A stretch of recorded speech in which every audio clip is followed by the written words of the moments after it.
même pas assez d'argent pour mettre chaque putain de véhicule de SAMU ou de SMUR dans chaque putain de ville. Parce que le SAMU de là où j'habite, il était déjà sur un putain d'arrêt cardiaque. Donc ils ont dû faire venir le SAMU de Toulon en hélicoptère.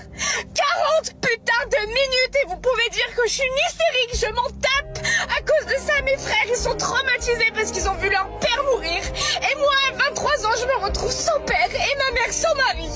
Donc, monsieur le ministre de la Santé, faites quelque chose. Faites quelque chose pour établir un petit peu ce qui se passe dans les hôpitaux, pour les aides médicalisées, tout ce qui s'ensuit, parce qu'on en a marre des erreurs, on en a marre des fautes du SAMU, on en a marre de pas être pris au sérieux par la régulation. Quand ma mère appelle la régulation du SAMU pour dire que mon père fait un arrêt cardiaque, elle se fait envoyer chier par la régulation.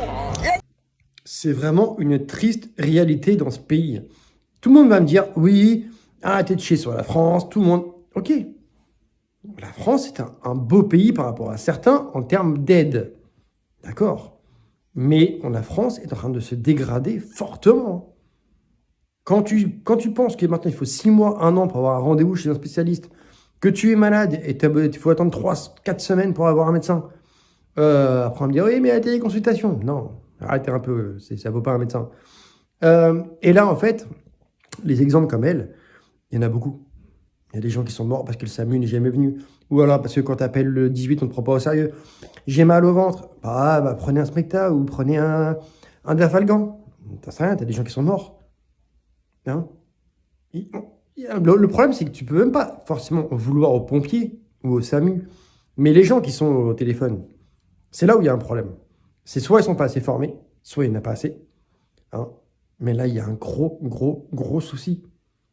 Alors, je sais, on va me dire, oui, ils appellent pour rien. C'est vrai qu'il y a des gens qui appellent pour un oui ou pour un non. Mais le problème, c'est que maintenant, tu n'arrives même plus à avoir un médecin. Ils prennent plus de patients. Un dentiste, il prend plus de patients. Tu fais comment? Je vais pas revenir sur le cas de cette jeune fille. Ça me fait de la peine, tu vois. Mais c'est vraiment une triste réalité dans ce pays.